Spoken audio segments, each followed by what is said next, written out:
Kita mengalami kelelahan eksistensial hari ini. Capek ternyata jadi manusia itu.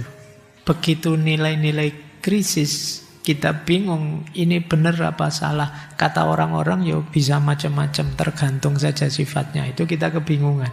Kebingungan memutuskan terjadi krisis eksistensial. Apalagi tekanan hidup, kecepatan, kompetisi, ketidakpastian. Kita lelah. Assalamualaikum warahmatullahi wabarakatuh. Bismillah. Mari kita lanjut lagi belajar kita, ngaji kita. Jadi intinya ngaji filsafat itu ya ngaji. Kita belajar ya. Segala yang di luar itu bonus. Jadi bonus itu ada, alhamdulillah, tidak ada ya, tidak masalah. Bahkan termasuk pemahaman kita, kepandaian kita, itu ya anugerah sebenarnya bonus. Karena yang bisa kita lakukan hanya belajarnya. Saya tidak tahu ngaji ini hasilnya apa buat teman-teman. Yang penting nawa itu belajar saja, ngaji saja. Hasilnya apa, kita pasrahkan pada yang di atas. Karena bahkan hanya sekedar istiqomah kita dalam kebaikan, termasuk istiqomah kita ngaji, bisa menjadi senjata kita untuk jadi lebih baik. Istiqomah kita, mampu istiqomah itu berarti sudah meningkat. Kualitas diri kita, paling tidak kita bisa menaklukkan diri kita, mengalahkan diri kita, mengontrol diri kita. Ini sudah peningkatan yang luar biasa. Jadi kalau teman-teman mungkin ada yang tanya, Pak, saya dapat apa ya, Pak? Saya sudah merutinkan ngaji sekian tahun ini misalnya. Loh, bisa merutinkan ngaji sekian tahun itu sudah capaian yang luar biasa. Banyak orang yang sulit untuk menata dirinya, mengendalikan dirinya, mengontrol dirinya untuk bisa istiqomah di jalur kebaikan. Maka mari kita syukuri anugerahnya Allah yang berupa istiqomah. Paham atau tidak, nantilah. Paham, alhamdulillah. Tidak paham ya belum rezekinya, gitu aja kan. Sebagaimana orang kerja kadang-kadang ya belum rezekinya. Baik, malam hari ini kita masih di tema krisis. Ini tema-tema muhasabah, tema-tema membaca diri kita. Semoga teman-teman tidak bosan ya dengan tema-tema. Kenapa sih belakangan saya banyak ngasih tema-tema semacam ini? Karena saya tahu problem besar yang kalian hadapi belakangan itu banyak berhubungan dengan dirimu sendiri.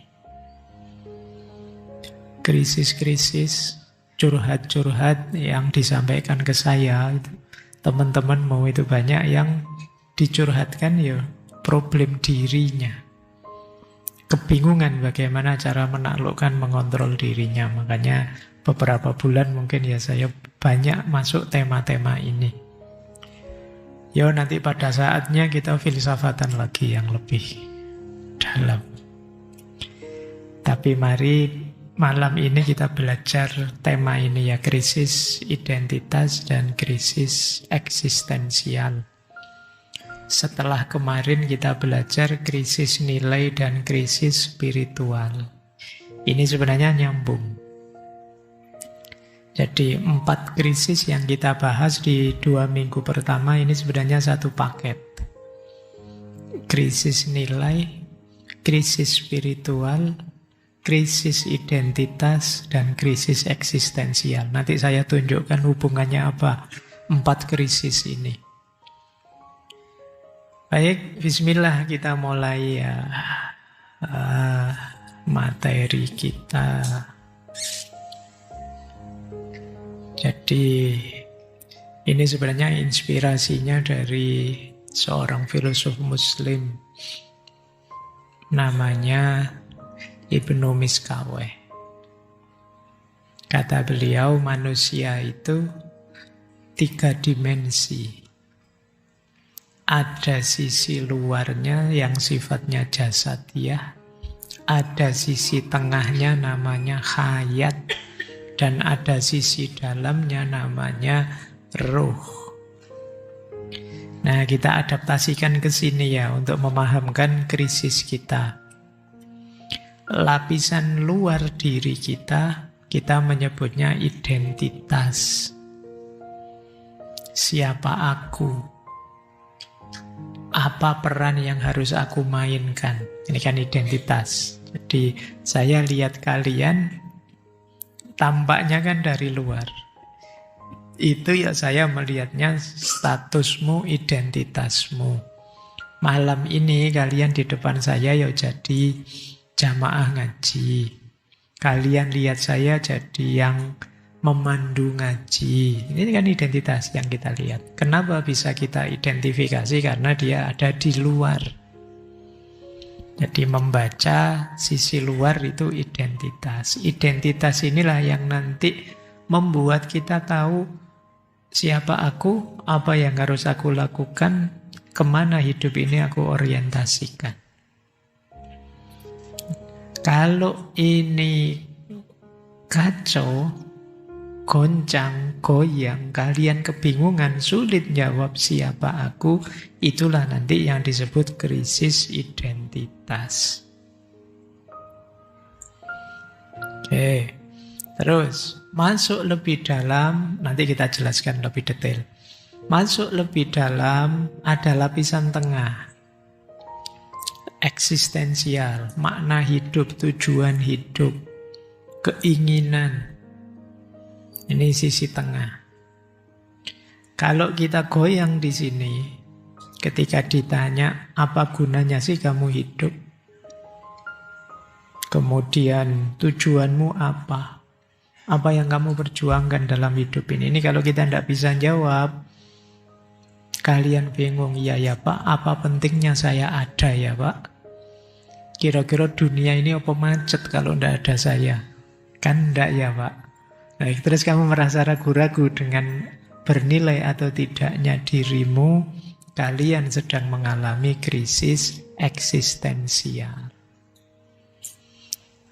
Ada sisi paling dalam, sisi rohani. Ini sisi ruh, wa nafakha fihi min ruhi kalau dalam Al-Quran. Sisi paling dalam ini sumbernya segala cahaya, yang di situ kalian mencari rujukan makna dan mencari rumusan identitasmu.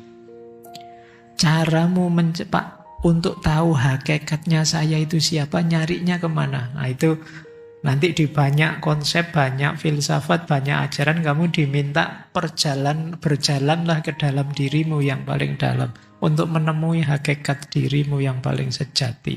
Nah ini spiritualitas.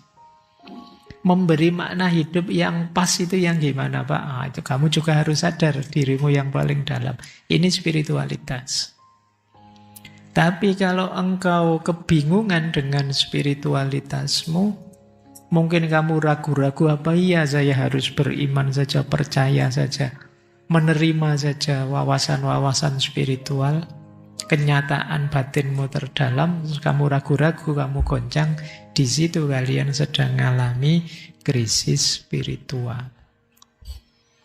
Jadi kalau kamu krisis spiritual, kamu kebingungan mencari rujukan puncak, rujukan final untuk memberi makna hidup dan menyusun identitasmu. Kalau kamu mengalami krisis eksistensial, kamu merasa hidupmu tidak berharga. Kalau kamu mengalami krisis identitas, kamu bingung mengenali dirimu sendiri. Ya, jadi ini 3 rangkaian krisis yang saya sebut ada di lapisan diri manusia. Baik, semoga teman-teman mulai sadar ya rangkaian dan pentingnya 3 aspek ini. Dimensi luar diri, identitas, dimensi dalam diri, eksistensi, dan dimensi terdalamnya diri, spiritualitas. Baik, ini untuk memahamkan peta kajian kita bulan ini. Sekarang kita tengok apa sih Pak secara umum, nanti sebelum kita bahas satu-satu ya, semoga waktunya mendukung. Kita bahas sekarang akarnya, kenapa orang bisa mengalami krisis identitas, krisis eksistensi. Nah, krisis identitas, krisis eksistensi itu biasanya kalau hari ini ya, kita kontekkan saja langsung dengan hari ini. Lahir karena yang pertama, kalian mulai tidak puas dengan kenyataan lokal, sementara kalian diserbu oleh fenomena global. Jadi, budaya luar masuk tanpa kamu filter, budaya yang selama ini kalian jalankan, rasanya kok sudah kehilangan relevansinya. Ini krisis kalian. Lewat medsos hari ini, lewat media hari ini, kalian kan kenal budaya dari mana-mana. Dan itu tidak sadar pelan-pelan menggeser budayamu sendiri. Jadi kalian masih menganggap, iya sih saya orang Jawa, iya sih saya seorang Muslim, iya sih saya orang Timur, masih sih nganggap itu. Tapi kalian merasa, tapi saya tidak sejawa itu sih. Saya juga tidak se-Islami itu, saya juga tidak setimur itu. Kamu goncang. Disebut Barat ya tidak, disebut Timur ya ragu-ragu. Ini awalnya goncang. Orang menyebutnya kamu teralienasi, kamu asing membaca dirimu sendiri. Aku itu jane apa toh ya?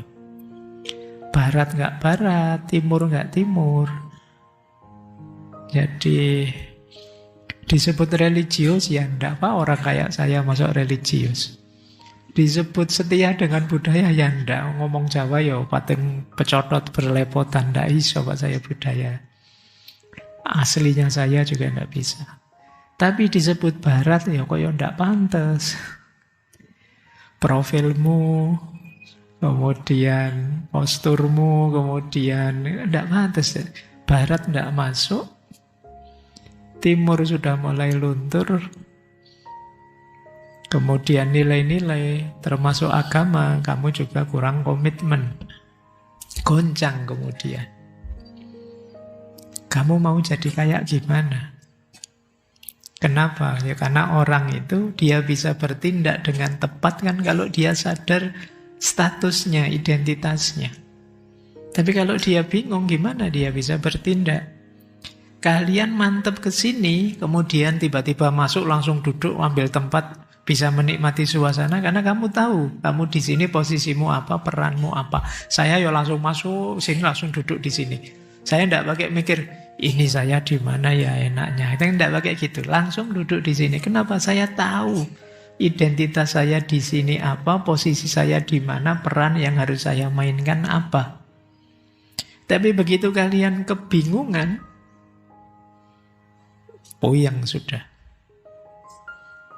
Kan sering orang saya kapan itu diajak diskusi dengan pertanyaan yang menunjukkan orang kebingungan identitasnya. Pak, kita itu Indonesia yang Muslim atau Muslim yang Indonesia?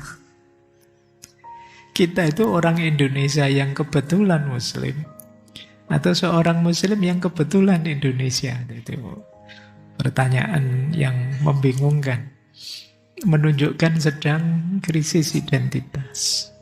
Setidaknya di situ kita sedang bingung tentang siapa kita. Nah, itu kalau ketemu Sokrates mesti ditanya lagi. Ya kan, sampai kamu ketemu jawabannya itu. Yang kamu maksud Indonesia yang Muslim itu gimana? Muslim yang Indonesia gimana? Itu hubungannya primer sekunder Apa tesis antitesis? Apa? Ayo. Nah, oke, ketemu filsafat tambah ruwet akhirnya. Tambah tidak ketemu lagi. Tapi ini memang situasi dominasi budaya global dan hilangnya lokalitas jadi akar krisis identitas. Banyak orang kehilangan sense of belonging terhadap tradisinya, bangsanya, agamanya. Ya seperti tadi, kita disebut Jawa juga tidak yakin, disebut Muslim juga mungkin merasa tidak sereligius itu. Disebut orang Timur juga, kita juga tidak paham Timur itu gimana. Disebut Barat kita ragu-ragu. Serba ngambang. Yang kedua, akar masalah krisis identitas hari ini banyak dipengaruhi juga oleh budaya pencitraan yang hari ini laris sekali. Jadi media sosial menuntut kita untuk membangun citra. Ya manusiawi sih, orang itu ingin dikenal sebagai dia yang ideal, dia yang baik. Cuma terlalu banyak bermain citra, efeknya apa? Kalian lupa jati dirimu yang sebenarnya. Kalau di psikologi kan ada istilah true self, fake self, dan false self. True self itu kamu apa adanya. Fake self itu pencitraan. Sebenarnya kamu tidak begitu, tapi biar dianggap begitulah. Biar dianggap kamu ngerti agama, terus dikit-dikit posting tentang religius, agama, menasehati, kemudian memberi tausiah temannya. Nanti temannya posting apa, terus kamu komentar, mbok yo inget Allah, kita hidup ini. Ya, nah itu padahal kamu aslinya sembahyang wae sehari 5 kali bolong-bolong nasihati temanmu ingat Allah. Tujuanmu apa? Mencitrakan dirimu biar orang nganggap kamu teman saya yang satu ini soleh banget misalnya. Ini namanya fake self. Kamu sedang memalsu dirimu. Ini juga melahirkan krisis. Ada false self. False self itu diri yang salah. Misalnya kamu tidak ingin begitu sih, tapi lingkunganmu, masyarakatmu, orang tuamu menyuruhmu begitu. Itu namanya false self. Kayak kalian, sebenarnya saya tidak minat kuliah jurusan filsafat, tapi bapak saya senang ngaji filsafat, terus saya dipaksa kuliah filsafat. Padahal kamu tidak mau, terpaksa kamu ke sana. Ini kamu jadinya apa? Dirimu bukan dirimu. Kalau yang fake tadi kamu memang ingin mencitrakan dirimu, tapi false self ini kamu terpaksa oleh lingkunganmu, oleh masyarakatmu. Dan yang seperti ini banyak dipengaruhi oleh dunia media sosial. Membuat kita mengalami krisis identitas. Kita jadi bukan aku. Jadi kalian lihat postinganmu sendiri mungkin heran, masa aku begitu ya? Mungkin coba ya sekali-sekali nanti kalian baca postingan-postinganmu lama, tahun lalu, 2-3 tahun yang lalu. Itu mungkin kamu malu sendiri, terus kadang-kadang heran sendiri kok aku sampai begitunya dan lain sebagainya. Baik, yang ketiga, ekonomi yang materialistik, hedonistik. Jadi hari ini kita mendasarkan makna hidup itu pada kepemilikan dan konsumsi. Akhirnya kita mati-matian untuk having, meraih sesuatu, memiliki sesuatu. Bukan being. Kalau being itu bagaimana kita berproses jadi lebih baik. Tapi kita lebih fokus memiliki lebih banyak. Nah, situasi ekonomi yang materialistik, hedonistik ini tentu saja terus melahirkan pertanyaan, ini semua buat apa sih? Jadi membuatmu asing juga tentang dirimu, tentang kehidupanmu. Aku kok seserakah itu? Aku kok seabsurd itu? Apa sih gunanya aku gonta-ganti HP tiap tahun itu misalnya? Kok ya tiap ada yang versi baru terus pingin dapat lagi. Jadi ini kesadaran tentang hidupmu yang selama ini banyak terpengaruh oleh mentalitas sekitarmu yang sekedar having, kalau bahasa filsafatnya ya, bukan being. Kita merasa berharga kalau memiliki, terus kita mati-matian ingin punya segala sesuatu. Begitu kita punya, terus bingung. Terus mau apa? Mati-matian pengen punya rumah, begitu punya rumah, sudah tidak ada rasanya. Pengen punya mobil, punya sih mobil. Dibeliin bapak sih motor, begitu punya motor rasanya hilang. Kenapa ya kita kemarin tidak dalam berpikirnya, apa sih makna ini semua? Kemudian tentu saja di antara akar krisis itu hilangnya orientasi spiritual. Kita mengalami spiritual vacuum, kita hampa spiritual, hampa rohani kita. Kalau kita ngomong Tuhan, terus orang kritik kita, alah dikit-dikit Tuhan, dikit-dikit agama. Terus kita pelan-pelan jauh dari ranah spiritual. Seolah-olah kalau kita mengaitkan hidup kita itu dengan yang transenden, yang spiritual, terus rasanya kita ini kurang modern. Rasanya kita ini modern itu kan berpikir rasional, Pak. Ngapain dikit-dikit Tuhan, dikit-dikit agama. Kita tidak sadar bahwa ada sisi spiritual dalam diri kita. Pada akhirnya justru kita jadi terasing dengan diri kita sendiri. Kita justru merasa hampa, ada yang hilang. Dan itu banyak dialami oleh Barat awal modern. Yang nanti peradabannya antara lain dicirikan dengan orientasi sekuler. Jadi ini juga membuat kita mengalami krisis identitas, krisis eksistensial. Kita lanjutkan. Terus, apalagi hari ini, ini kalian tiap hari membahas ini kan AI. Terus nasibnya manusia gimana? Kalau di mana-mana AI. Teknologi dan kecerdasan buatan yang menggeser manusia. Ini kalau teman-teman ingat dulu ya, kita pernah membahas, mungkin dicek ya, kita pernah membahas Donna Haraway yang bilang bahwa manusia itu seperti cyborg. Di bukunya dia melihat begini, bahwa manusia itu pelan-pelan mulai sadar ternyata manusia itu tidak sepenting itu di muka bumi ini. Apalagi sekarang ada AI ya. Coba ya, kata Haraway dulu. Diawali dari Kopernikus. Ketika Kopernikus bilang bahwa pusatnya alam semesta ternyata bukan bumi tapi matahari.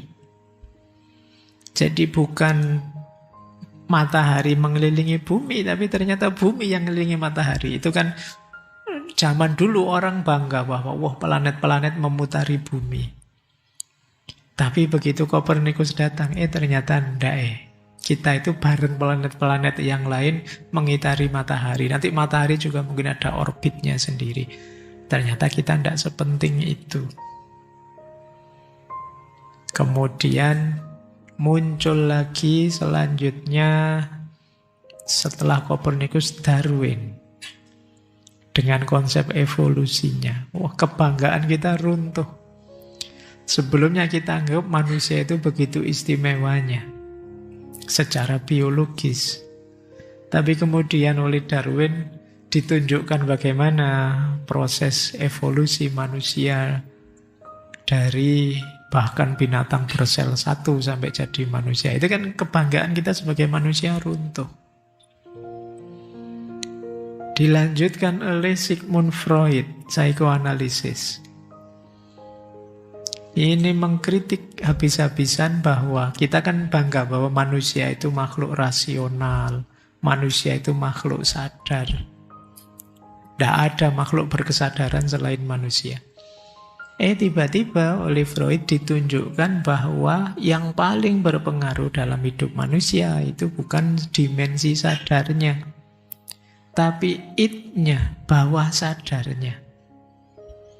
Manusia yang kita banggakan rasional berkesadaran ternyata hidupnya banyak disetir oleh bawah sadarnya. Kebanggaan kita runtuh sudah. Belum lagi nanti datang AI hari ini. Wah, sudah. Kalian membanggakan dulu kan orang jenius, orang cerdas. Itu kan, wah, orang IQ-nya berapa. Itu kan kebanggaan luar biasa. Sekarang tidak ada apa-apanya sama AI. Saya tidak tahu, ChatGPT itu misalnya tes IQ itu IQ-nya berapa. Wong dia ngerti segalanya, bisa apa saja. Dulu kita membanggakan, Pak ini, beliau yang itu, IQ-nya sekian-sekian. Kita tidak kaget lagi ada begitu. Sekarang ada banyak mesin yang jauh lebih cerdas. Nah, terus buat apa manusia? Gunanya apa manusia? Wah, ini mulai pertanyaan-pertanyaan ini muncul. Oke, ini mulai krisis orang. Krisis identitas, krisis eksistensial. Kemudian krisis eksistensial, krisis identitas juga bisa lahir ketika kita mulai semakin terisolasi. Ini ada paradoks zaman sekarang. Alat komunikasi semakin canggih, harusnya kan kita tambah terhubung. Tapi yang terjadi sebaliknya, kita semakin terputus. Kita semakin terfragmentasi. Sosial skill kita lemah, rendah. Kenapa? Kita tidak terlatih untuk hidup konkret di dunia sosial. Masing-masing kita asik dengan gadget kita sendiri-sendiri. Seolah-olah kita tambah terhubung, tapi hakikatnya kita semakin terisolasi. Nah, ini penting ya, saya ingatkan juga teman-teman. Karena sosial skill penting, karena hubungan kita dengan manusia yang lain itu bagian dari fitrah kita. Saya tahu teman-teman merasa cukup dengan berkomunikasi, berinteraksi lewat gadget. Tapi berinteraksi langsung itu manfaatnya lebih kompleks, lebih banyak. Kalau sekedar jarak jauh, mungkin kalian tidak terbiasa membaca emosinya orang, menghargai gestur, memahami isyarat, itu kalian tidak paham. Mungkin kalian terbiasa ngirim emoticon saja, gitu kan? Tapi kalian tidak paham. Kalau ada orang dehem itu maksudnya apa? Orang kedip-kedip maksudnya apa? Itu bisa ketemunya langsung dalam keseharian nyata. Oke. Kadang orang ngasih isyarat apa itu tidak paham. Saya kapan itu ada tamu sampai malam sekali itu dikasih isyarat apa, sudah gini capek, sudah sini menguap, itu masih ngobrol panjang. Itu social skill. Iya, sama kayak mahasiswa yang WA saya itu kan, Pak, besok Senin saya mau bimbingan, saya tunggu Bapak ya di kantor jam 9. Dia merasa itu sudah sangat sopan, itu sudah. Dia tidak sadar merintah dosennya hari Senin jam 9 ke kantor. Loh, itu social skill. Kemampuan berkomunikasi, berinteraksi. Nah, yang kayak gini itu teman-teman harus juga menguasai. Saya tidak tahu, mungkin hari ini teman-teman muda mahasiswa itu sudah mulai tidak bergairah lagi organisasi ini, organisasi itu. Ya mungkin terdaftar tapi aktif males sudah. Kenapa? Lebih asik main gadget. Itu bahan refleksimu hari ini, silahkan. Apa ya kamu begitu? Kalau tidak ya jangan marah. Tapi ini fenomena banyak di mana-mana. Kalian kesepian secara eksistensial. Oke ya, apalagi zaman seperti sekarang sudah. Saya khawatirnya lama-lama mindsetmu sepenuhnya mindset algoritmanya media sosial. Yang ingin to the point, serba cepat, serba dan lain sebagainya. Kayak ngaji ini mungkin ya. Kalau ada yang ngaji ini kan sebenarnya basisnya ngaji langsung, kita ketemu langsung. Yang nanti direkam dimasukkan di YouTube. Terus dipotongi di mana-mana. Nah, yo biar saja, tidak apa-apa, yang penting manfaat. Tapi masalahnya mungkin kalau algoritmamu, nalarmu, mindsetmu sudah sepenuhnya algoritma medsos, ngaji seperti ini itu sudah sangat tidak menarik. Panjang lebar 2 jam ngomong ngalur ngidul itu bagi kamu asik. Mbok yo to the point mau ngomong apa tuh Pak Faiz itu kan. Ya kan? Bila perlu kamu, sudahlah Pak Faiz, tidak usah panjang-panjang, sini PowerPoint-nya tak copy gitu aja kan beres. Ya kan? Mindsetmu sudah begitu sekarang. Padahal ya mungkin makanya tadi saya bilang ya, pengalaman istiqomah, pengalaman berinteraksi langsung dengan orang, itu menurut saya hari ini penting. Saya membayangkan kamu nanti kalau punya anak, ndak telaten kalau pas anakmu baru belajar ngomong, terus ngomongnya banyak. Alah sudahlah nak, to the point saja, ndak usah. Kamu tidak terlatih tahan mendengarkan orang banyak ngomong. Itu makanya kemarin pas sesi apa itu saya bilang kadang-kadang ada temenmu curhat, kamu ingin segera ngasih nasihat saja. Padahal temenmu belum selesai. Kamu, sudah, aku paham maksudmu. Aku langsung terus. Padahal dia bukan masalah kamu paham atau tidak. Dia cuma ingin meluahkan, menyampaikan isi hatinya. Tapi kamu ya kesusu motong, ingin segera ngasih tausiah. Ini efek itu tadi, algoritma medsosmu. Mulai ya kalian coba pertahankan dimensi kemanusiaan terakhir ini, jangan sampai tergerus oleh medsos, tergerus oleh dunia digital. Kalau tidak salah minggu depan kita perpanjang ya bahas ini. Minggu depan kita bahas krisis digital. Saya lanjutkan. Relativisme nilai dan kebingungan moral. Ini juga sering jadi masalah krisis eksistensial, krisis identitas. Begitu nilai-nilai krisis, kita bingung ini benar apa salah. Kata orang-orang ya bisa macam-macam, tergantung saja sifatnya. Itu kita kebingungan.